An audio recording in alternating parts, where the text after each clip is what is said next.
a part of this is the first of two closing events for the conference Appropriation in an Age of Global Shakespeare, and we're collaborating on this wonderful event with the Newtown Revue, which showcases our own local talent, musical and spoken word here in Athens, Georgia. We've had 3 days of Shakespeare activities, panels, plenary talks, round tables, and we wanted to end with a creative event, and we wanted to end downtown. So I'm going to thank the bodies that made this possible before I turn over to Deirdre and the Newtown Revue. We are grateful to the Wilson Center for Humanities and Arts, the Office of Academic Programs, the Provost's Office, the UGA Libraries, which gave us space, the Graduate School at UGA, the Department of Theatre and Film, the Office of Service Learning, which donated $300 worth of books and DVDs, Shakespeare themed, that you can win if you are a teacher or a K-12 student or a school librarian or a student teacher. Just fill out a little slip and put your email and your school name on there, and we'll have a drawing later this evening, and you might be able to win a book or a DVD for one of our local schools. The Department of English and Mrs. Mary Denmark Hutchison. I'm also going to take the fact that I've got a mic to give a shout out to all the people who helped organize the conference, the individuals. Nicholas Allen, Meg Amstutz, Doug Anderson, Barbara Benzinas, Patty Bradbury, Christy Desmond, who should be here in a minute, but I think she's still out drinking. Anne Myers Devine, who is here over there from the UGA Libraries, the Early Modern Union of Scholars, who are the wonderful graduate students who've been helping us with this, in the English Graduate Organization. Katie Fight, Anna Forrester over there, Janet Geddes, whom you all know, is over next door in Avid, and Owen Green, Miriam Jacobson, who was instrumental in organizing this conference but could not be here tonight, Michael Kennedy, Dave Marr of the Wilson Center, Sarah Mayo, who is keeping the door over there, the Newtown Revue, Susan Parrish, Lainey Pomelo, David Saltz from the Drama Department, Christy Sartain, Amanda Somerville, the Symposium on the Book, Beth Thrasher, Beth is here, who designed the wonderful Remixing Shakespeare poster, and the University of Georgia Bookstore, and of course Avid Books, Rachel Watkins, and WUGA. So there we go. I wish we have music now, better than a jingle, and I'm going to turn it over to Deirdre and Al for the Newtown Revue. So let's give Deirdre and the Newtown Revue a hand first of all.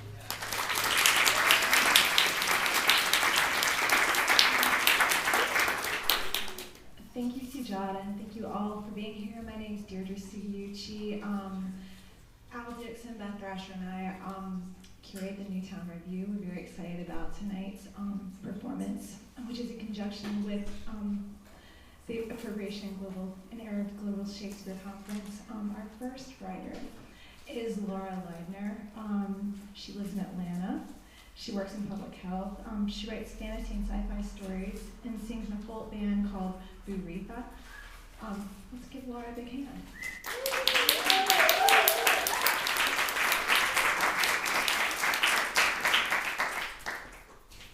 Oh, it's taller than me. Thank you, guys. I guess, let me see. What I'm going to read from is from a story called Orc that I've been working on. Orc is a strange place on the edge of two worlds, caught in a battle between two gods. And this scene I'm going to read right now is the first scene where we meet a character who has been just a shadow in the background of the story up to this point. So this is the first time we get to see this character. And you know, it might be a little confusing. There are some new words, but hopefully you guys can follow along well enough. Okay. This is an epigraph. Hast thou forgot the foul witch Sycorax, who with age and envy was grown into a hoop? Hast thou forgot her? In a cave, hidden in the Seraphinine peaks, a large woman in a dimly lit cave stared into a dark pool at her feet. With a motion from her hands, the water began to lap against a roughly hewn stone emerging from the depths. It looked like someone bit a chunk of mountain rock and spat it out. The woman felt a breeze wafting around the rock and smiled as if at some distant memory. Azak, the woman said. A sparkle of light entered the room, followed by a misty trail. The creature Azza circled the woman, then bowed in front of her. There's another girl. The sharp light of Aza dimmed and flickered in response. The woman gestured towards the rock, miraculously floating in the pool. I can feel her touch on the rock. Aza zipped to the rock, its tail trembled in the breeze. It's strange, the woman said. The touch is familiar, but I can't place it. Can you trace it? Aza flickered from the far side of the rock in acknowledgement to its master. Find her. Aza brightened to a blinding degree, then blinked out of the cave. Amy sat alone by a small fire. Full darkness surrounded her, even though it was just barely twilight. The warmth of the fire flooded her with memories of nights spent by her father's trench fires. V was far away from her now. She had not caught scent of seawater once since she entered the woods. Here we go, the man said as he walked up to the fire, a large bundle at his side. Dinner. He unknotted a piece of twine, and 3 fat, furry creatures with snarling mouths rolled onto the ground. Moss-squirrel, he said. Have you had it before? Ignoring his question, Amy inspected the moss squirrel with a frown. Those teeth. Nasty, aren't they? They feed on the spine tree bark. He pointed to the bulbous tooth protruding at the front of the mouth. This one they used to carve away the outer needles. It's full of an anti-venom. Then they break through the bark and rip through the trunk like meat. They feast on trees? She asked. It's brutal to witness, he said. The trees don't die, but they do weaken and catch rot more easily. Amy grimaced when she looked at the snarling mass of teeth, but with a new appreciation. Just touching a spine tree on purpose was a feat in itself, much less eating it. The man pulled off a sharp blade tied to his walking staff and began to skin the moss squirrel, starting at the base of its belly. The wonder is how good the moss squirrel tastes. You would think, feasting on trees. He trailed off. I've never inspected too close myself, but I suspect the spine tree is one of the most nutritious plants if you can get to its meat. There's no way these moss squirrel would be so plump otherwise. The now skinless moss squirrel thudded into a stew pot over the fire, and the man began to skin the next. Later, after sinking her teeth into the stewed flesh, Amy admitted that moss squirrel were satisfying. To think they feasted on spine trees. Warmed by the fire and as full as if she'd swallowed a mouthful of firk shell milk, Amy began to relax. She felt comfortable around the man, though they had only met earlier that day. When he told her his name, he made a sign with his hands. What does that mean? She asked, watching his hands. Strang is just a name. This is my mark. He made the motion again with his hands. You want to learn it? She nodded. Hold your palm up like this. Cross these 2 fingers while holding the others out. Bring it to your chest and make a fist around your thumb. That's it. She practiced the motion a few times until she got it right. He smiled. How would you give my name? She asked. That's not how it works. It's a sign someone gives you at birth. A great woman gave me mine. I don't know how to do it. You have to be signed by someone like her, though I don't recommend it. Amy looked disappointed. It's more than just your name, you know, he said. It marks you for life. It controls you. How is that? His smile darkened and he made his mark again. Child of the forest, it means. A curse, more than anything else. Strang didn't say anything else about his curse. Amy wanted to ask, but he turned away from her with a grim face and began to clean his blade and polish it with a dry, waxy substance. Amy slept deeply, but not for long enough. Strang woke her with a shake. The fire had long gone out and the night air was chill and damp. Amy, wake up, now. Her mind was thick, but she recognized alarm in his voice. What is it? She asked. Before he could respond, a blinding white light flashed at Amy's feet. The heat was as intense as V's trench fire forge. The light began to trace her body up and down. Amy felt faint, sweat pouring down her cheeks. It was hot, but her skin was not burning. She reached out to try and shed the moving light. It misted away briefly and returned. From her right, she felt a strong gust of wind, a familiar wind, like the warning of a long-pent storm unleashed. When she escaped V, Amy had fallen into the hands of some villagers, a group of women.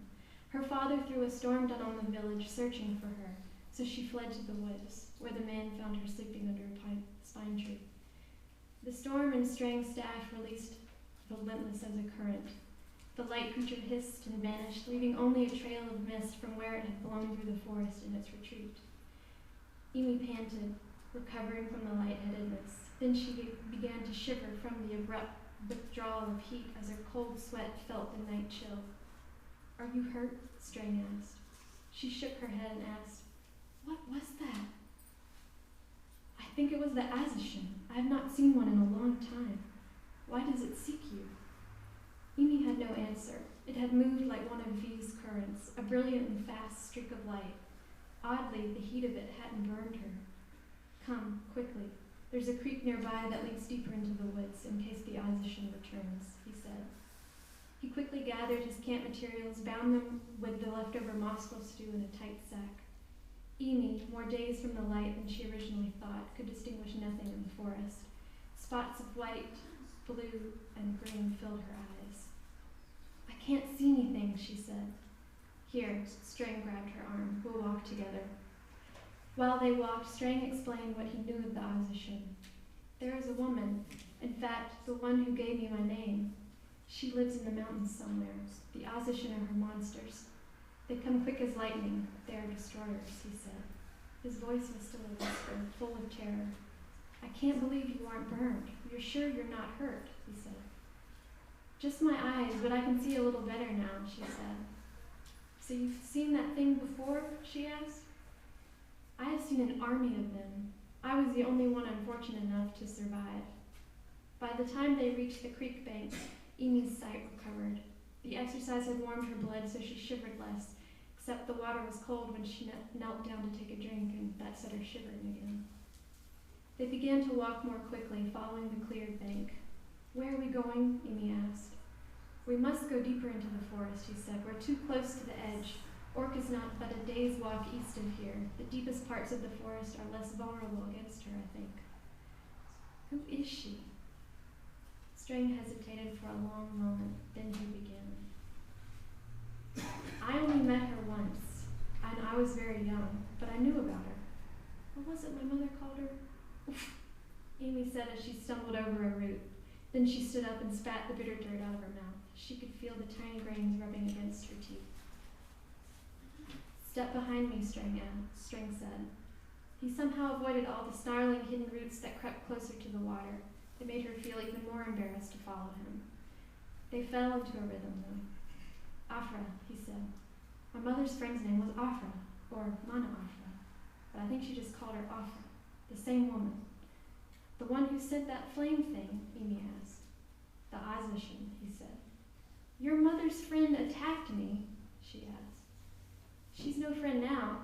She killed them," he said with the calm of one who carries sorrow as easily as breath. "My entire family wiped out.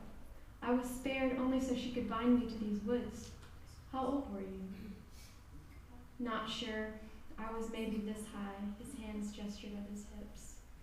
Amy fingered the necklace of Triea, the sparkling red creatures that used to swarm the surface of these seas.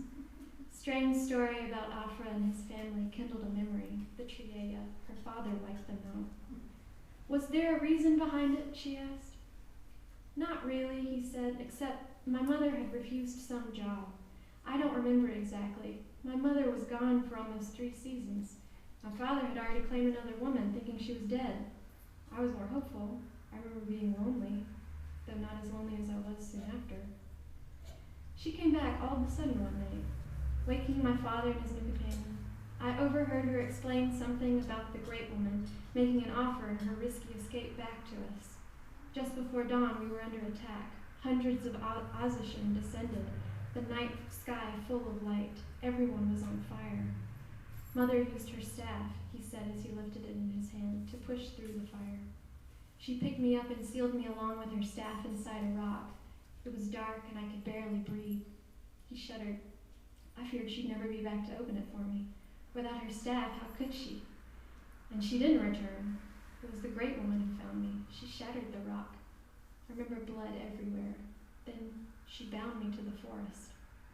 "That's your mother's staff?" Amy asked. He nodded. She left it with me inside the rock. I think holding on to it was the only reason I survived when Afra blasted the rock. The Azashin returned to its mistress in the mountains.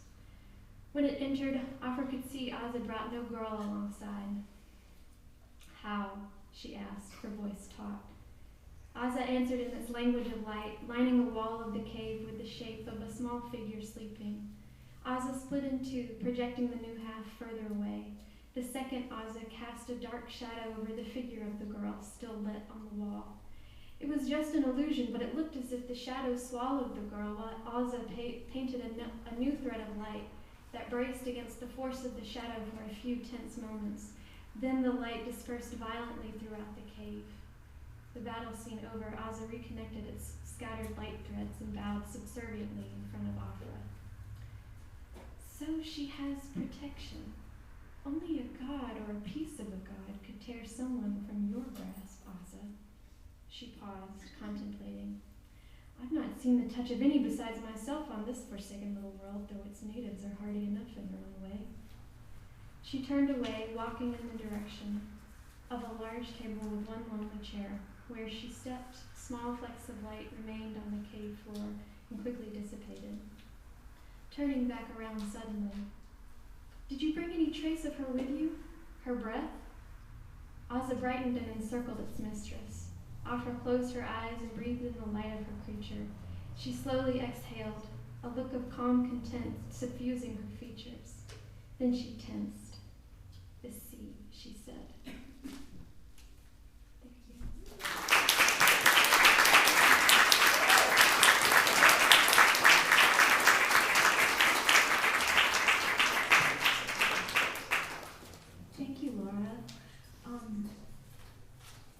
We're really fortunate tonight. We have the UGA New Music Ensemble playing, and Richard Hunsinger is, he's a composer of, I actually haven't met you, I'm sorry. It's Richard, and he's going to tell you about what's happening right now. He knows everything. Hi everybody, I'm Richard. I was told about this event from a friend of mine, Maria Kint, who's a violist, a great musician. She also plays a Penguin friend. She tipped me off about this, so I contacted Dixon, who I'm glad would let me do this. This is wonderful. I just like having opportunities to write new works and get them performed anywhere I can. So I set 3 ghost scenes by Shakespeare from the plays Cymbeline, Richard III, and Macbeth, in that order, for 3 voices and string quartet. And yeah, I'm not eloquent. Our performers tonight, we have Amber Remliel and Avery Drought on soprano. We have Evan Clare as a baritone. Violins 1 and 2 by Daniel Allen and Sahara Buckley. Viola, Mr. Jacob Parr. And cello, Mr. Alec Leonidas. All right, thank you all. Enjoy.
Thundermaster, show thy spite on mortal flies.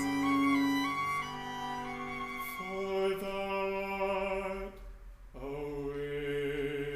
If Mars fall out, and Juno chide it out,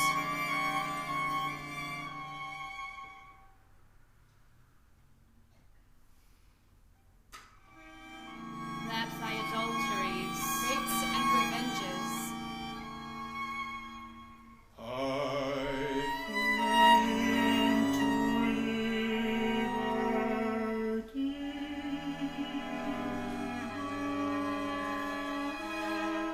take off his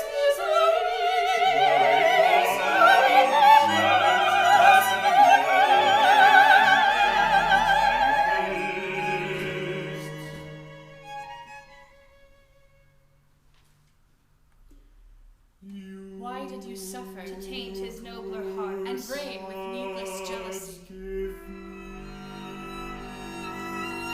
the penitent instrument to pick that hole. Why hast thou thus adjourned races of his merits due? Then free forever.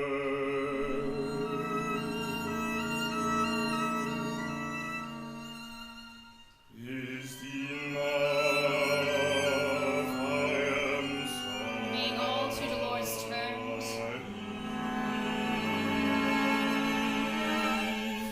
take off his miseries, his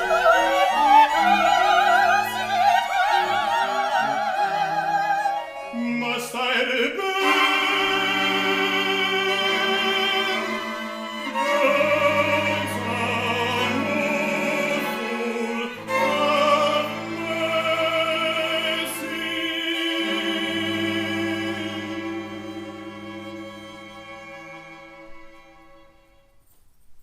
I'll speak to thee in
Let me sit heavy on thy soul tomorrow.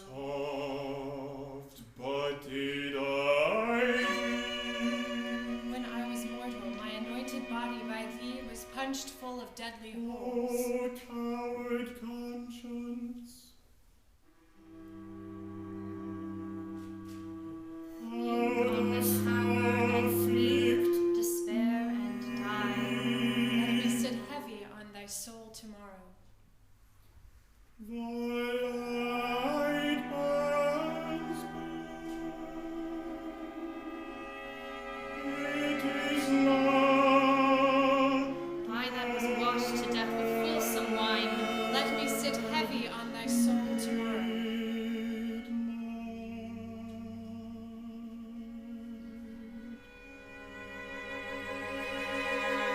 cold, fearful Despair and brush. die. Despair and die. And on my trembling flesh, what do I feel? Despair and die. Despair and die. Myself. There's none as Despair and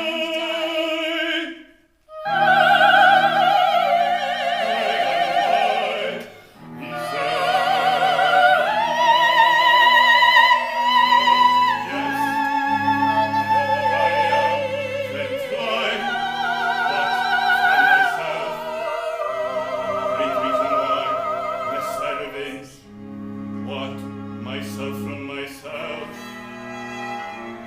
Oh, like I love myself.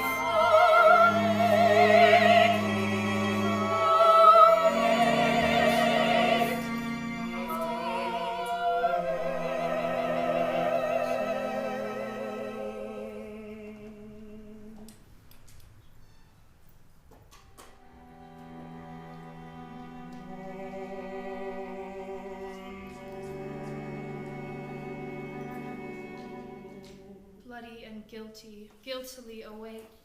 And And in a bloody battle end thy days. I'd rather Weigh thee down to ruin, myself. shame, and death. Now fills thy sleep with perturbation. Tomorrow in the battle, For think on me. hateful deeds. And fall thy edgeless sword.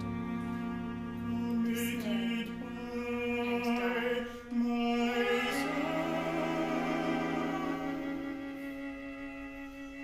I am a villain, yet Die in terror of thy guiltiness.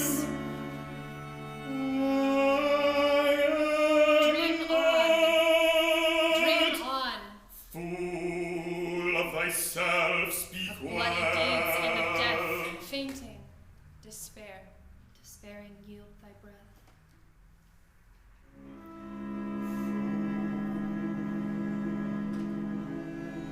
Do not Despair and die. Despair and die.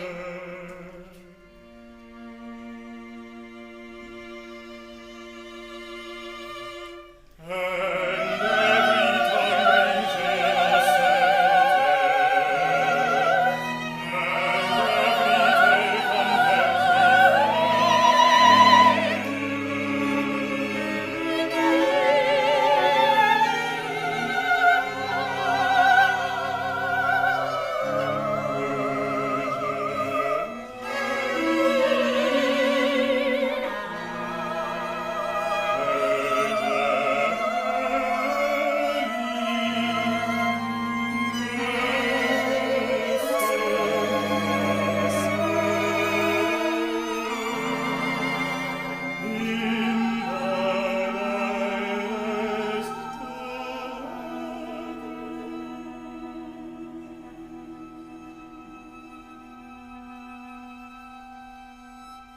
Oh, several sins,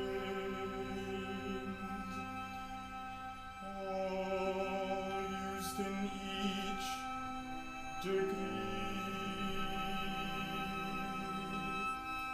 throng to the bar, crying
That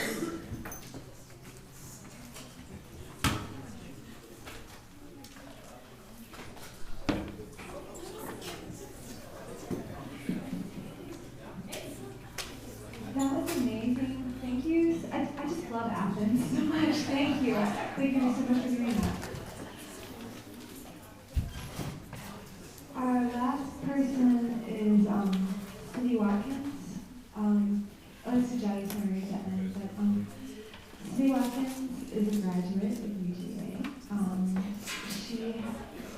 She lives in Athens, and she is a sheet writer at People Electric Theater, and she goes writes for Firehall. Her favorite remix Shakespeare work is the 2006 animated movie Romeo and Juliet. And she's gonna come up now. And I forgot to say that both Cindy and Laura, we've workshopped together, and I really enjoyed their work. And I'm very excited to introduce Cindy now. Thank you.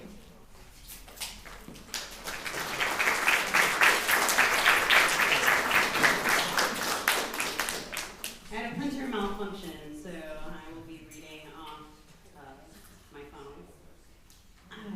Right. So my first poem is just kind of a silly one. In high school, in my first experience hearing Shakespeare recited aloud by some of my classmates, there was a fellow named Rick Johnson, and he read the balcony scene from Romeo and Juliet, and I will never forget it because this is how he read it. He said, "Hark, what light through yonder window breaks? It is the east, and Juliet is the sun."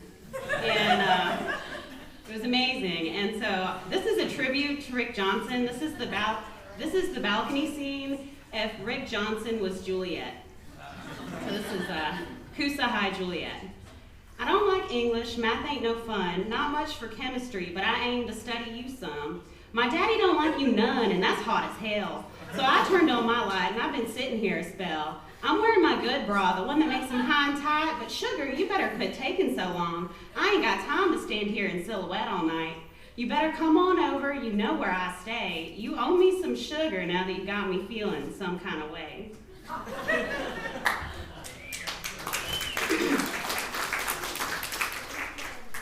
Okay, and this next one is, wait, if it'll load.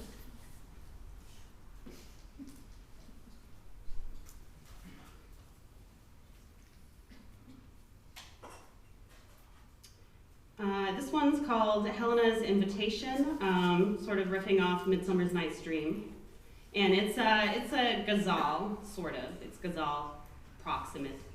So Helena's Invitation.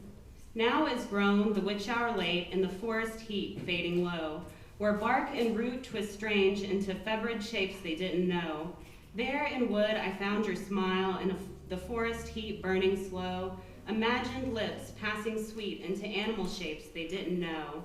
Now is grown my sight so dim, in the forest heat dark as crow, that trunk and limbs sway black into febrid shapes they didn't know.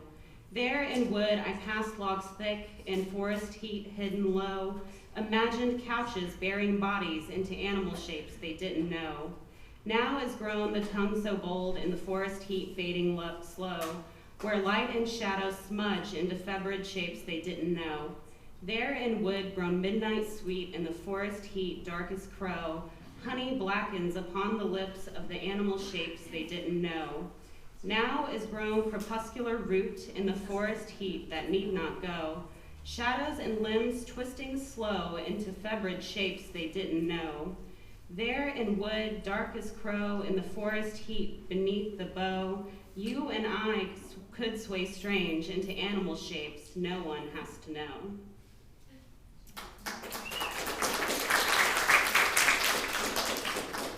And then I never liked how The Tempest ended, so I wrote my own ending.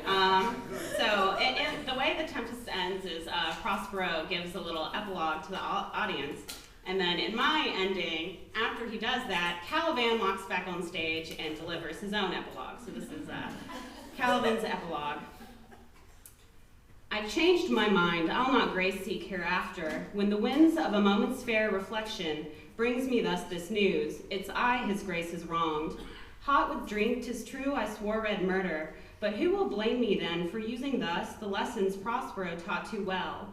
For when he came to this untrammeled shore, there existed not one beggar mooncalf, no earth, no curse, no villain slow, no wretch, no shame, no tortoise low. There was only my young animal self, wordless beneath unreproachful heaven, and the unlyricked music of the isle, which needed no chorus for its sweetness. But now I stand before you all, a monster, who with the unsought gift of language can tell what little good I've had of it, and of the other lessons of my master. Of Prospero I did learn first and well, from whence power comes for a noble man, from book and slave and the back of his hand. Hatred he taught me next from his torment, a thing I swear I was not born to know. My first movement has ever been to love. To love my master was my first folly, and to love his daughter was my first crime. Yet now I wonder why 'tis always so, why I worship foolish Trinculo, why I make of mortal men my idols, who seek to shame me of my devil sire, though even devils were in heaven once, an origin more lofty than those men I worship, constructs of dust and bone. You've called me knave, a whelp slave, the hag-born spawn of union foul and strange, but she never sold her whelp of a son, as thou hast done with your own issue fair, a daughter for a throne, the price of a dukedom. But it's no affair of mine. I'll not come to spend my life a slave to your desires. I'll stay here upon the isle which was sweet before you cast yourself upon its shore. Perhaps in good due time I shall forget the language which has me a monster named. But before I do, I move to mind you all of the truth you speed to swift forget, in the newfound safety of your noble reassembled company complacent. Sycorax, my mother, she came from the sea, but so did Prospero, and so did thee.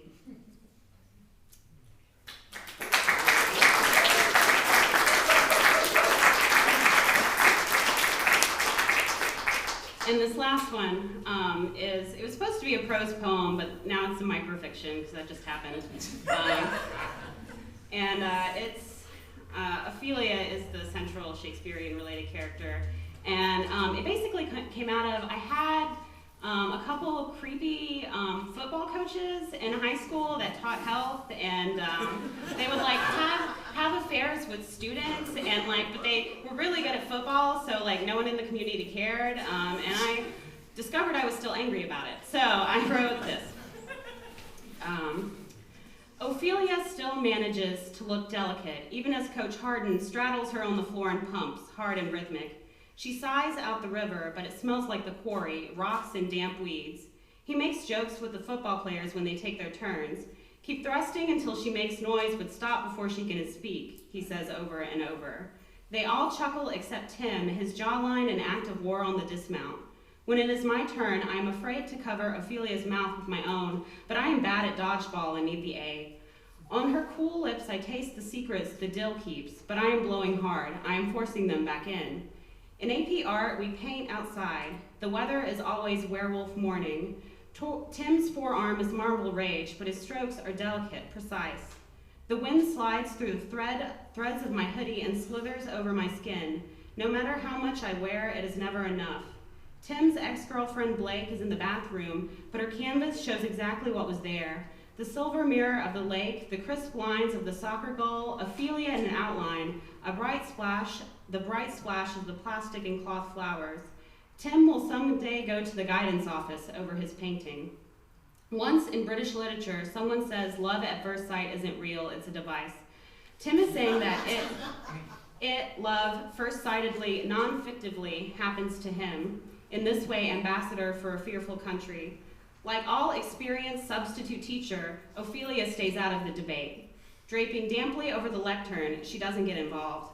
Blake is behind in every class because she is always in the bathroom. It is the kind of bathroom where you were really in the weight room, and when you come back, sometimes the lines the floor mat leaves on your cheek aren't rubbed out all the way.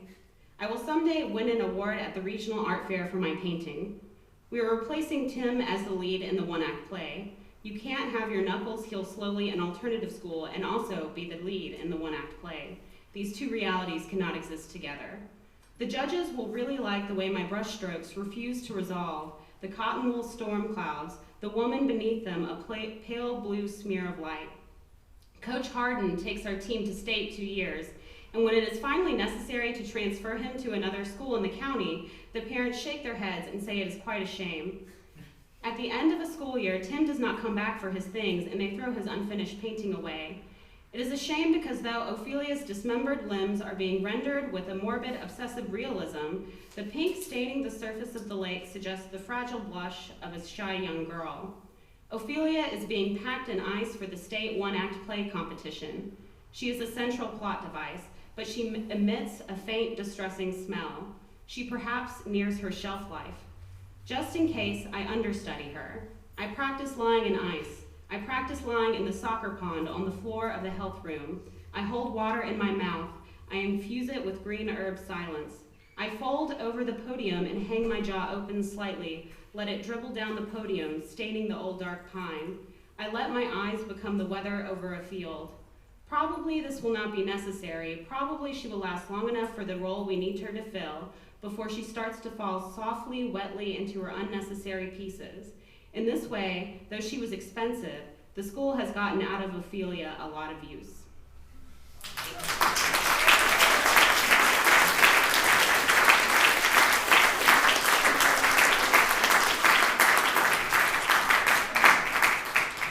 Thanks, Cindy. The last speaker is going to be Dr. Suyata Iyengar. Suyata and I actually met in a workshop with Sabrina or Mark, and I'm gonna let her close the show. Before I do, I want to say thank you to Avid for all their help. Thank you to UGA and Suyata. Thank you to Bart Lemayu, who is recording right now. Thank you to our readers. Thank you to everyone's here. UGA Music Ensemble, Lainey, everyone tonight. Thank you very much. And Suyata, please come on up. I'm looking forward to seeing you read.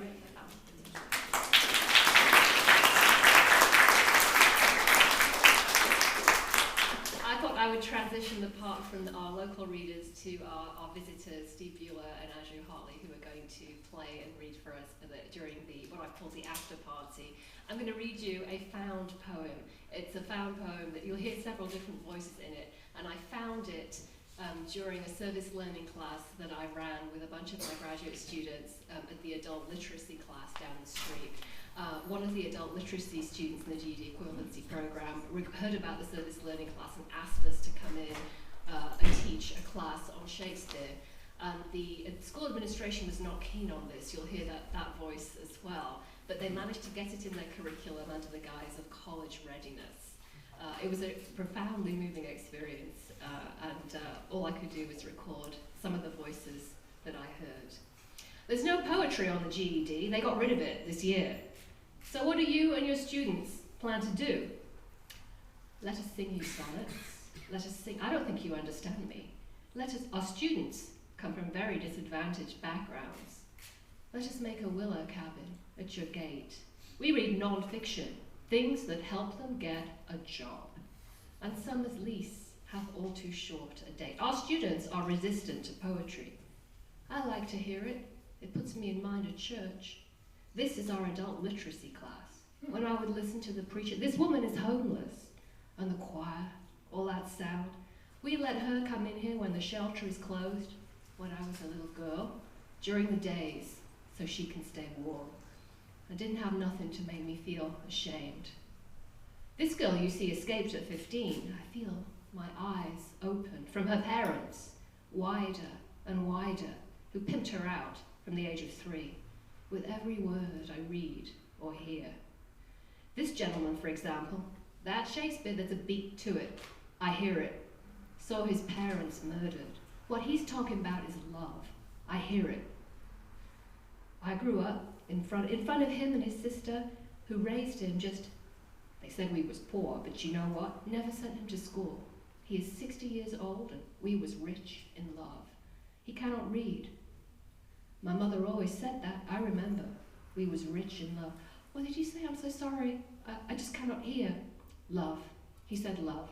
He said they were rich in love.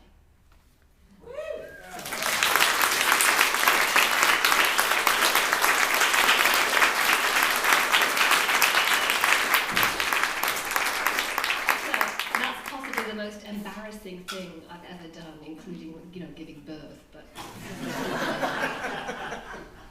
and who wants to go first? Do we want? Yeah. Let's have a break. That's a good idea. Yeah. Oh yeah, while we set up. Oh, please find the guest book. We have a guest book. We can pass it round. Please take food. Oh, and the raffle, right. My daughter reminds me, we have a raffle of books. If you are a student or a teacher, a student teacher, or the parent or grandparent of a student in one of our local schools, please fill out a raffle ticket. You can win a Shakespeare DVD or manga of the book.